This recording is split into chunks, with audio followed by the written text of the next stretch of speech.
Hello, my name is Andrew Sangster, and I'm an addiction and mental health counselor at ADAPT Halton, currently providing clinical case management for the Opioid Outreach Program, as well as Opioid Transition Navigation for Joseph Brand Hospital.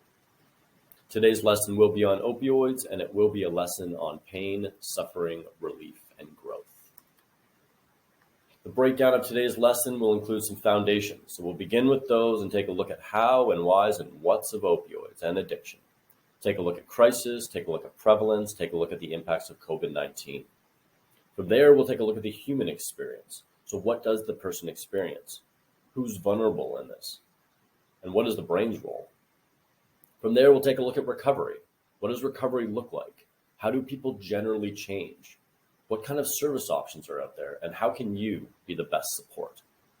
From there, we'll dive into my anecdotal experience as an addiction counselor. I've had the opportunity to work in both inpatient and outpatient. I work in residential and community-based models. I work with direct service providers, and I work directly with the clients. And with all of that, I hope to share with you some of my experience today. So what are opioids? Opioids are a class of drug that bind with the opioid receptors throughout the body and brain, and these will mimic the human endorphin analgesic effects. So what we will generally see is a decrease in pain with some increases in pleasure and euphoria. Opioids can be synthetically made in a lab, something like fentanyl, or they can come directly from the opium plant, something like morphine and codeine. These are also referred to as opiates. Opioids can be prescribed, something like a Percocet, or they can be illegal, something like a heroin. Street names, and I'm sure I have not listed them all, but a few to look out for would be lean, perks, oxys, purple, and down. How are opioids used? So the general methods of consumption would be oral, so this would be taking a pill or chewing on a pill. Intramuscular and intravenous, this would be the injecting. Smoking would be smoking, and intranasal would be snorting. Different forms you can find it in would be a pill form, it could be a powder or kind of crystal-y form, and it could be in a liquid form. Why are they used? So they've been used in a clinical setting for a very long time, and they continue to be used in a clinical setting, and they are used for their analgesic effects. They are painkillers, and they are very, very valuable substances. When you happen to break your leg, you will be very happy to have opioids on the market. This is the same reason people would self-medicate with them, for the pain relieving effects, whether that be emotional or physical or what have you. Some people may also use it recreationally and experimentally, so that's maybe using at a party or using for fun. And there could be a fourth box that would include accidental use. I've worked with several people over the years that have used without even knowing or used simply accidentally, and obviously that would pose quite the risk. As we mentioned very briefly earlier, when somebody initially uses, there will be some beneficial and non-problematic use.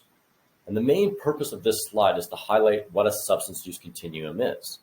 That when a person takes one of these substances, they don't suddenly become an addict and suddenly start using, street drugs. They generally start at the one end of the continuum, and that initial use will be very beneficial. You'll be getting those pain relieving effects, and you'll also be getting some euphoria. However, as your body develops tolerance and then you begin to experience some of those withdrawal effects amongst other problems, you'll move along that continuum into something that could become problematic, possibly. This can lead all the way into a substance use disorder, and that could look like addiction. So what is addiction? Well, there is no single definition for addiction, and that's what we've realized. However, I did want to post a slide of one of the addictions, and this would come from the DSM. Like everything in the DSM, it is simply just one big cluster of symptoms. So we'll see things like craving, intolerance, withdrawal, and continued use despite consequences. However, trying to find that single definition for you today, and from working in the field, I've realized addiction is far more complex than that. There is no black and whites when it comes to addiction. It tends to exist far more in a gray area. And why? This is because our understanding is constantly evolving. We're constantly learning from behavioral models and neuroscience models, and this will make the definition constantly move. We used to use a moral model back in the day, so you were essentially a sinner. And this has slowly progressed into what we call the disease and disorder model. The disease and disorder model hold a lot of weight because we are actually seeing brain changes, whether that be in structure and function. However, even the disease model has some limits and can be debated with merit. Another thing we'll see is it's simply just an adaptive response addiction. Is it an adaptive response to a very unhealthy situation or environment? And should we change the situation and environment, would that addiction decrease on its own? Another question is it simply just an individual issue, or is it more of a collective problem? Is addiction simply the smoke, and there's a much more important fire that we should be exploring? Again, all interesting questions, but in a nutshell, addiction is very complex. Crisis COVID-19. I wanted to spend very little time on this presentation looking at stats and things like this. However, based on the current climate, it is impossible not to at least have one slide on the crisis, because this has been a public health crisis for over a decade now, and COVID-19 has absolutely not helped things. So since the onset of COVID-19, we've seen a significant increase in deaths, hospitalizations, and emergency medical response in Canada. Why is this? Well, there can be several reasons for this, and I may not have listed every single one of them. However, we can all agree that the stress has absolutely increased during the pandemic, and this is probably due to just simply the unknown. Stress is going to exacerbate several of the symptoms a person is already struggling with.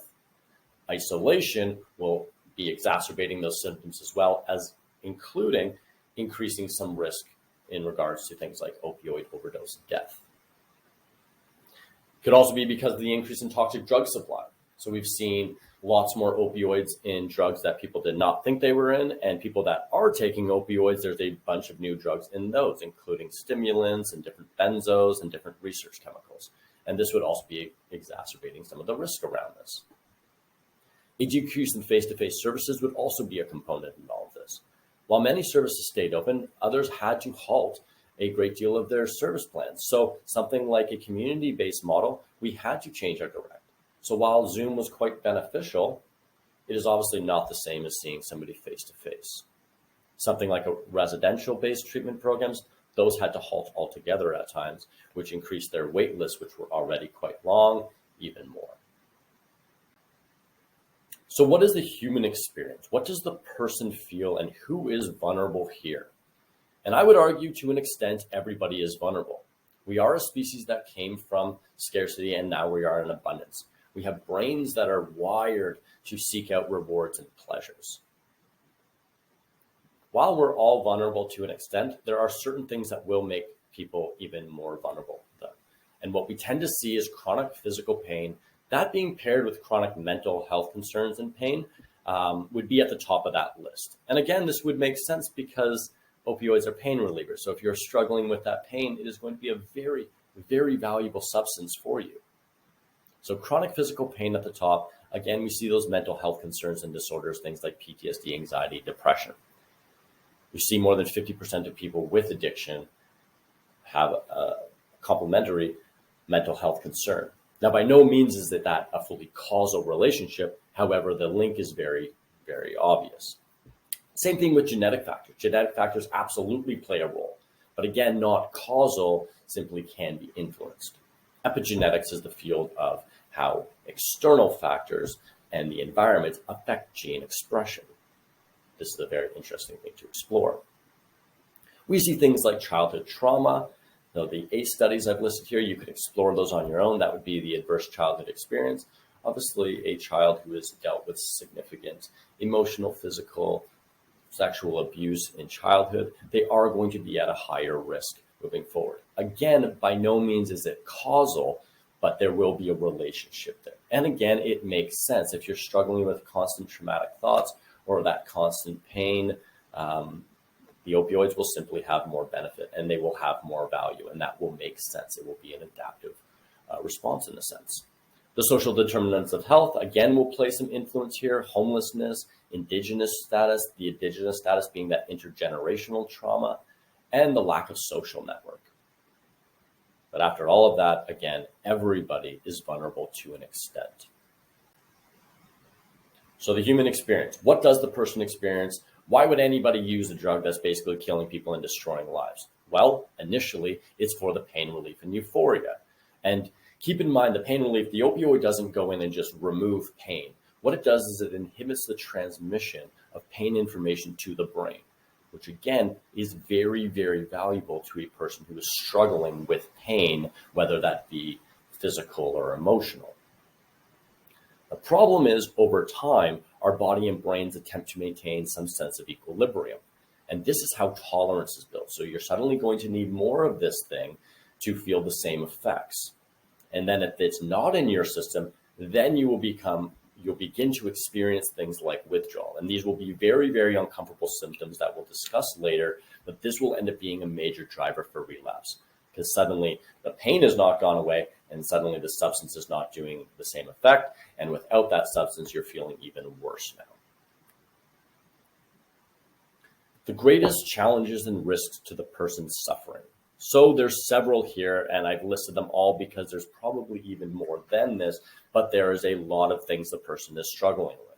Shame and guilt is always, almost always there. That is a very, very common thing that at least I've seen amongst my clients. Overdose is obviously a massive risk. We'll talk about overdose later in the session. However, that is definitely a major risk to people because of the high likelihood of sometimes death. We see a massive loss. So we see loss of industry, loss of purpose, loss of meaning, loss of support systems. We see withdrawal effects. So we'll see the person struggling with those very uncomfortable withdrawal effects. We'll see repeated relapse, which could be absolutely exhausting to finally get yourself feeling like you're on a good path and then to relapse. And without the support and without the guidance around that, that could be quite challenging. Stigma. So whether that's stigma from the client themselves, their family, their community, their healthcare provider, stigma is a big piece in all of this. There could be barriers to treatment. So even when the person is ready to go into treatment or is ready to engage, there could be wait lists, there could be cost, there could be several factors in the way. And seeing as the person, often people will have a very small window where they're open to engage in these services, that can pose a massive challenge. And then finally, health problems. As mentioned earlier, many people engage in opioids and addictions will form because of initial health problems. So that person is still going to be dealing with their Crohn's. They're still going to be dealing with their trauma. Now they will simply be on an opioid or not. So those health problems will still be there and they could be getting exacerbated or so on. Opioids in the brain. So as we discussed, the brain is vulnerable to addiction. And this is because the reward and pleasure centers of the brain are designed to motivate an individual to repeat behaviors. And when you take an opioid, what you're doing is you're constantly stimulating these reward and pleasure centers. And this leads to real changes in brain structure and function. How does this happen? Well, when you're constantly when you're taking these substances and you're increasing the release of dopamine, your body trying to attempt to find some sort of equilibrium will decrease the natural release of dopamine. And this will lead to lower baseline levels. And you'll feel things like dysphoria, so just an overall gray of everything. At the exact same time, we'll also see an increase in stress hormones like cortisol. And these are fantastic when if a bear was to walk in the room and you had to run away from it and not think, but it is not a great thing to be surging through your body when you are trying to make a rational decision about a craving you are starting to experience. So again, the release of those things can be beneficial to stress hormones in the right situations. However, that constant release of it and having higher baseline levels will feel like several of the symptoms involved in anxiety. And then again, the opioid receptors will become less responsive. So if you've been basically hammering these things over and over and over again, once you remove the substance from your body, or even while it's still in your body, things that would generally give you a natural dopamine response, like your favorite meal, when you suddenly eat this thing, instead of having an 8 out of 10 dopamine response like you used to, it is now going to feel like a 1 out of 10. This would be a very overwhelming realization. You suddenly stop using drugs and you try to engage in activities that you used to like, and you're getting nothing from those things. The good news is this changes, but that's another reason why supports can be so valuable, because trying to tackle all of this on your own would be obviously quite challenging. Opioids in the brain. So again, just to kind of hammer this in, the brain wants some sense of equilibrium. And initially what the brain's going to be getting is, or the body's going to be getting is some relief and pleasure. And these will be the initial drivers of addiction, kind of that seeking. Oh, I kind of like how this feels, and you keep doing this thing. Again, our brains are designed to seek out those things and repeat them. The problem is as our body and brain attempt to establish that equilibrium, that's when we start to see the tolerance build, and that's when you start to experience things like withdrawal. And then what we tend to see is the avoidance of withdrawal symptoms tend to maintain the dependency moving forward.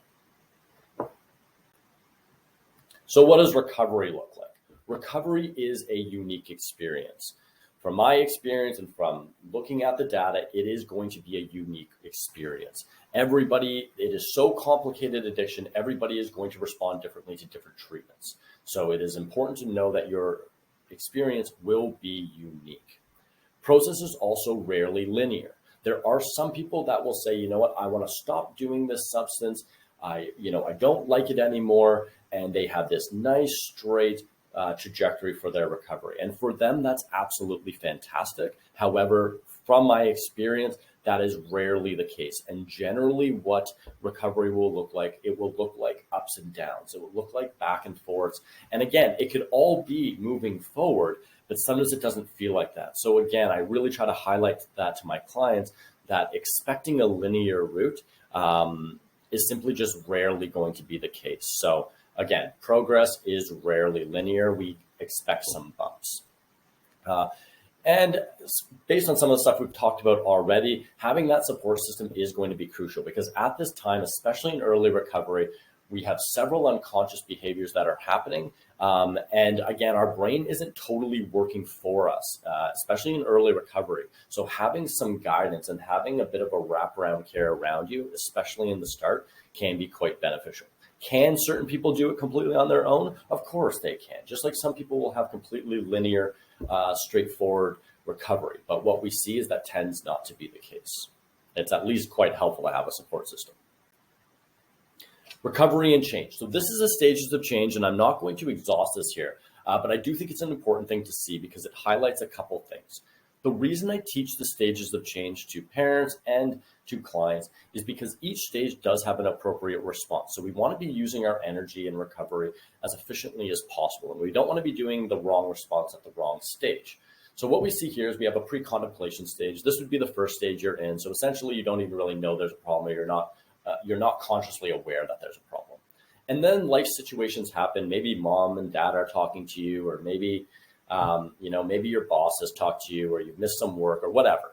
And now you're starting to contemplate it. We're starting to think, yeah, maybe I do have a problem here, but I don't know if I'm ready to change yet. Or the but could be, I don't even know what to do if I wanted to change. So we kind of look at contemplation as that yeah, but stage.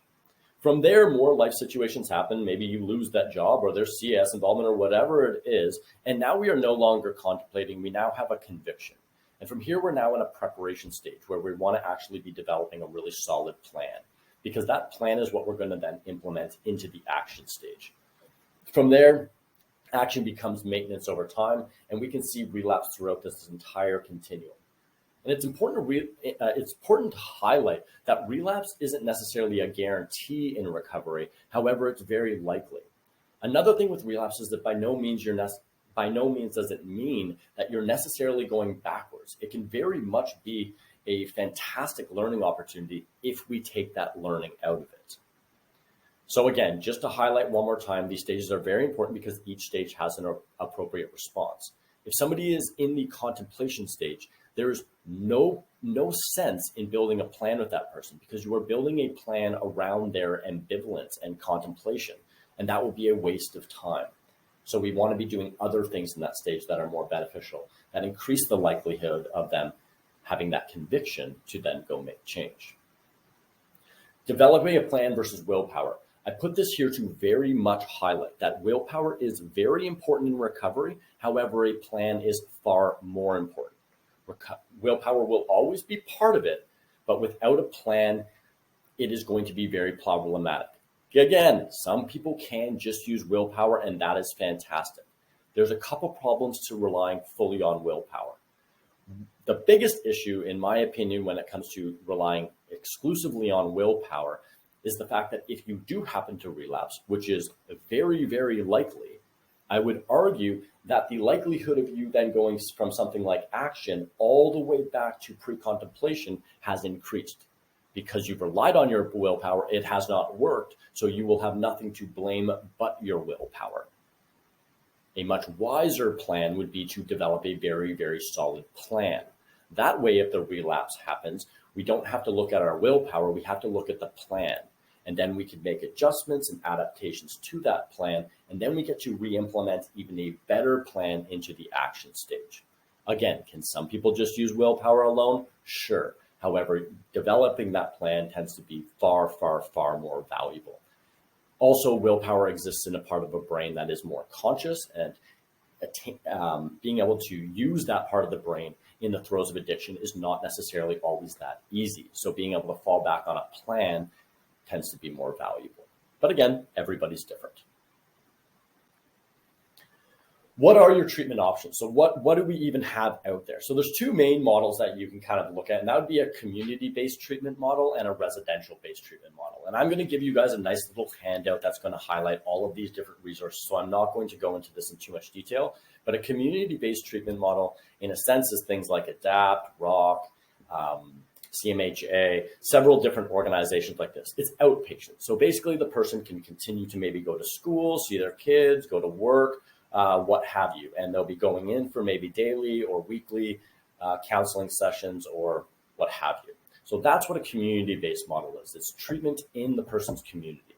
Residential is the opposite. So the person will be leaving their environment and going somewhere new. Generally, these environments have tons and tons of support. They're heavily structured with routine and things like this. And they can be quite valuable. They're often in beautiful places. And again, having that wraparound support can be quite helpful. Another option would be opioid substitution therapy. So this would be for people, obviously, who have opioid use concerns. So opioid substitution therapy, I'm not going to go into this one too much, but this would be things like Suboxone, methadone, and naltrexone. And these are essentially substances that are opioids that you will take that will not get you high, but they will prevent those withdrawal effects. So they will allow you to take an opioid, and then maybe you'll be able to go to work or start going to the gym or go to your counseling sessions. Because as mentioned earlier, those withdrawal symptoms tend to be extremely debilitating. It's like having the worst flu of your life. So if we can clear some of those physical symptoms, which will inevitably impact some of the mental symptoms, that can be quite helpful for the person. By no means is it absolutely a perfect system, but it's a step in the right direction for sure. There can be drawbacks to all of these models, absolutely. Something like a residential-based model, again, these are generally come with very big price tags, and if you don't have the money to pay, then you are going to be on a relatively lengthy wait list. And as discussed earlier, several people only have a very small window to kind of engage them. And if that client comes to me and says, oh, I want to go to rehab tomorrow kind of thing, I often have to tell them something like, you may be waiting anywhere from 3 months to a year, depending on the place. So again, all can be good models. Every single different model works differently for different people. And often we combine several of these models together, and we see that to be the most beneficial. How do you support? So how do you support during all of this very scary stuff? And generally what we encourage is that you actually get the support for yourself so that you can be the strongest, most solid version of yourself. Because addiction is absolutely terrifying, and for a parent, it would be even more overwhelming. So making sure that you're the most solid physically and mentally as possible will make you the most effective support. Because if you're simply just in panic mode and in fear mode and overwhelmment mode, which makes sense. But if you're in those modes, what you're not in is a rational, logical mode. And we need you to be rational and logical during all of this. So we encourage people to get supports themselves. So this could be professional support, something like an ADAPT, and we would run these nice psychoeducation groups. We run process groups, and we also have individual counseling for you. Another option would be peer supports. So this would be people that have had these experiences in their own lives. So something like the Al-Anon, which is the Alcoholics Anonymous 12-step organization. This would be far more about the process groups, far more about the sharing. Value in this would be things like validating, normalizing, and some sense of community.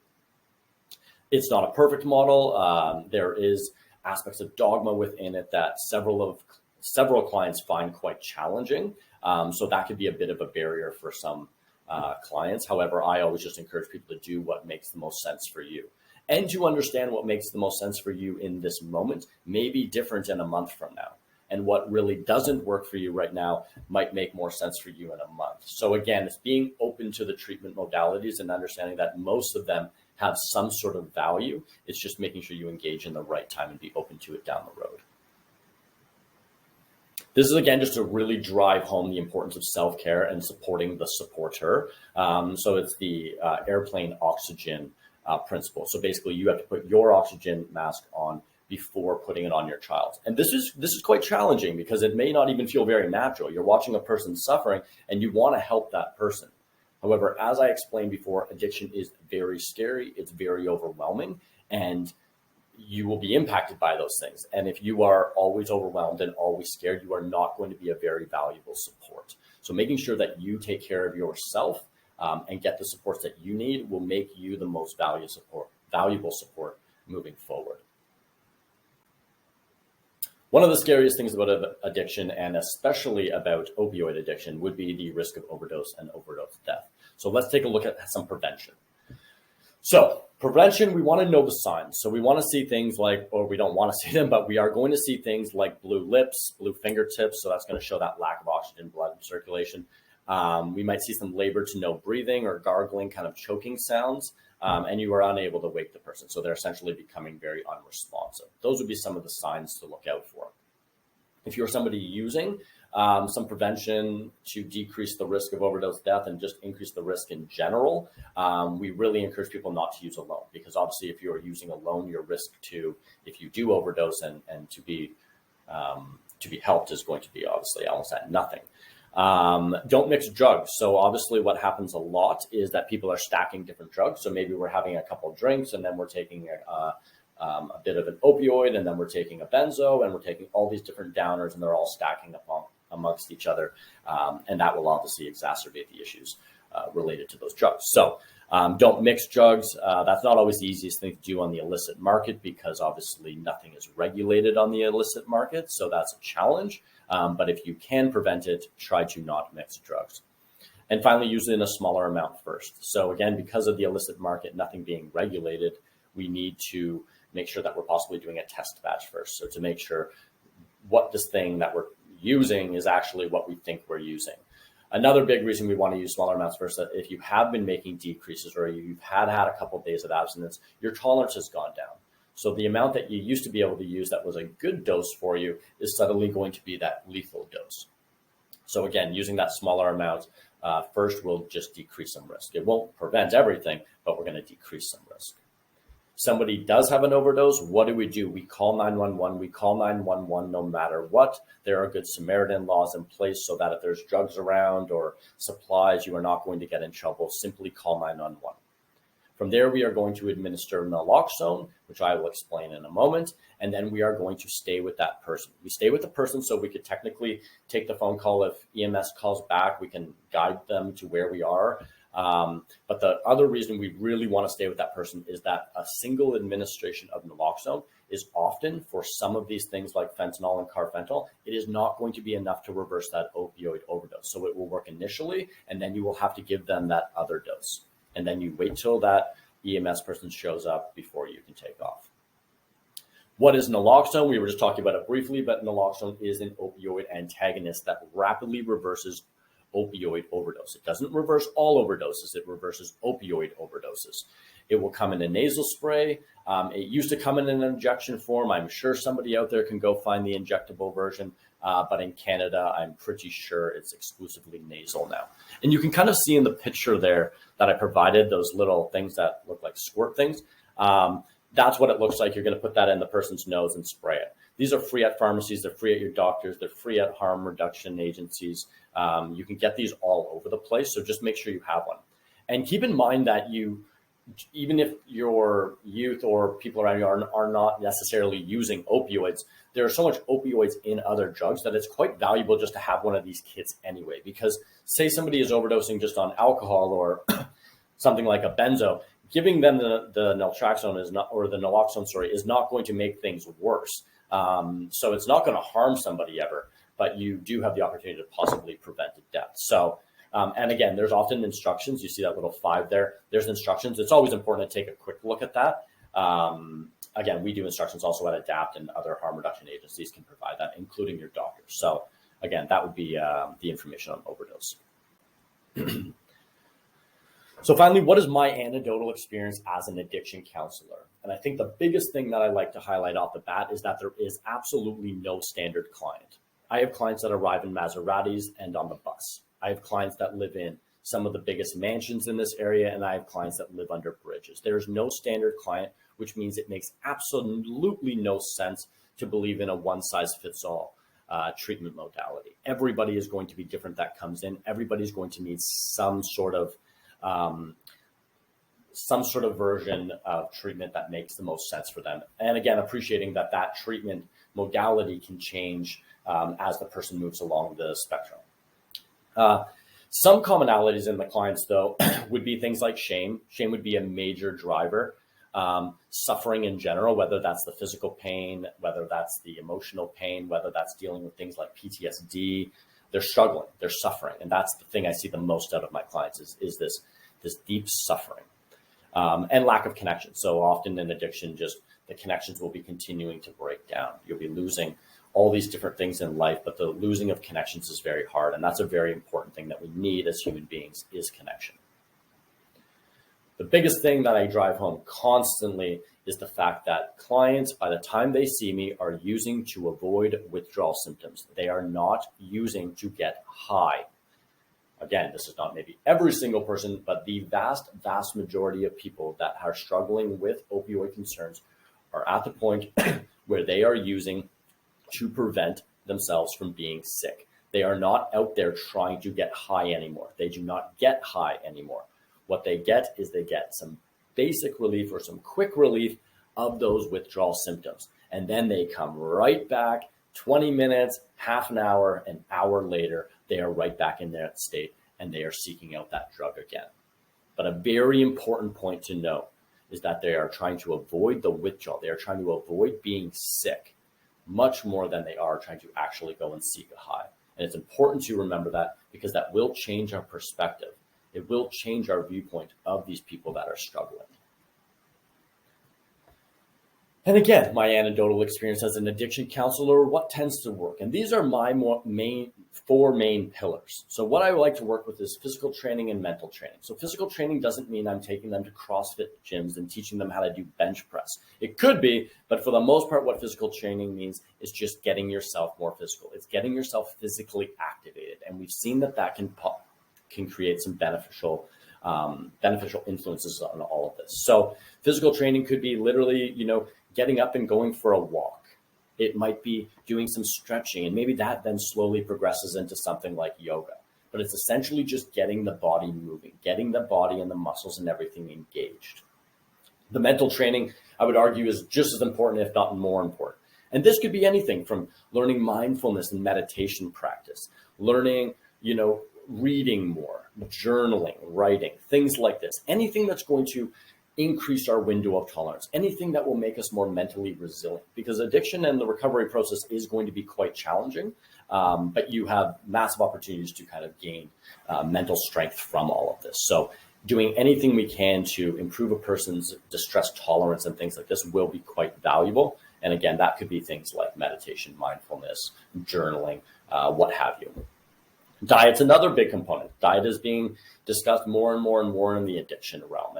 And there's good merit to that. Again, I'm not sitting around making diet plans for people to try to get them to lose weight. I am doing diet plans that is going to be trying to decrease some of the things that they are putting in their body that are obviously clearly exacerbating symptoms they're having. So that could be simply, getting people to increase their water consumption, increase the consumption of whole foods, trying to decrease simple carbohydrates and sugars and processed foods, trying to decrease some of the things that are going to be inflammation, which is going to be increasing a whole bunch of other symptoms they're already dealing with. So again, a diet is not going to suddenly get rid of addiction, but if we can again just not be exacerbating every single issue, that will be a beneficial route to take. And then finally, connection. And connection can have many different realms to it. Connection can mean, this could be your industry, this could be purpose, this could be meaning, and it could also just be connection socially. So we are very social beings, we are a social species, and having connections is very important. And in recovery, we tend to lose a lot of connection. People can lose their entire social network because of certain boundaries they're having to set up to keep themselves safe. So reestablishing new connections for the brain socially, all of this can be very valuable. Connecting with nature, whatever it is, it's creating some new connections and really leaning into that. And finally, we're going to look at growth from adversity. I think this is probably one of the most important slides on the entire presentation. Growth from adversity, this would be the gifts you get from addiction. And this is absolutely something I see. Addiction is terrifying. It can take a lot of lives, but you can also grow massively from this. And you will absolutely change from this because you no longer have a choice. You will have to change. So what are some of the things that I tend to see? I see a massive increase in connections, as we just talked about earlier. Brand new connections with new people, with new systems, all sorts of things.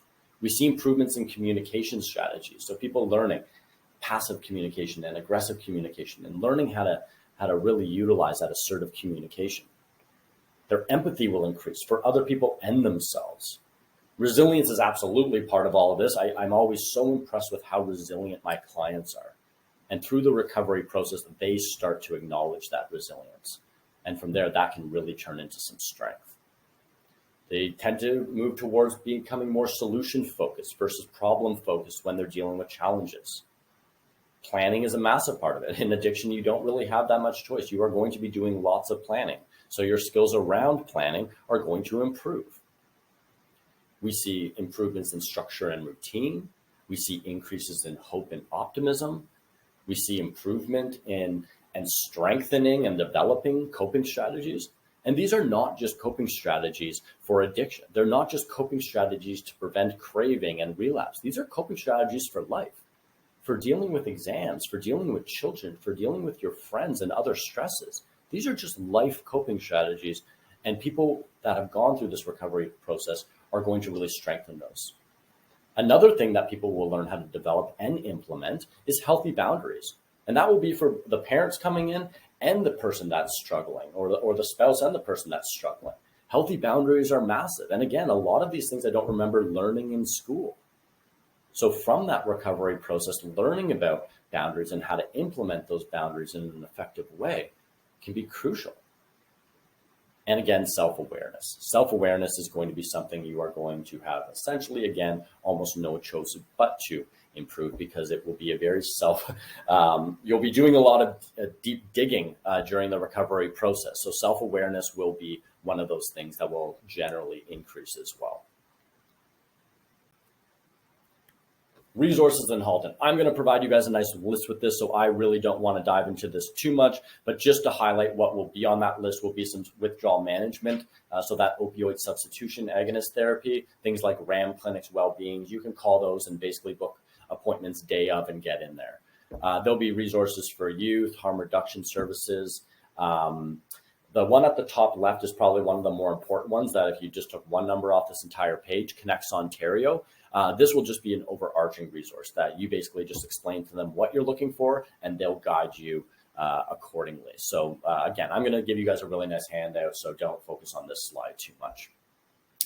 To finish off, I'd just like to highlight that today's presentation was very much a diffusion of information to you, and I think there can be a lot of value to what we did today in this presentation. However, I very much believe in an integrative knowledge exchange when it comes to sharing information. So that would include questions and question and answer kind of periods. So I'm sure many of you were going through the slides and being like, that doesn't apply to me at all, but I actually have some more questions about that. So setting those things up will be quite valuable, and I really look forward to doing that in the future, but keeping in mind that ADAPT is already doing these things. So if you do want to, and several of these agencies are doing them, but ADAPT for sure, we are doing it already. So simply just call intake, book that appointment, and you could be engaging in group or individual counseling within a matter of days or weeks. So again, thank you very, very much for your time today, and I look forward to connecting in the future.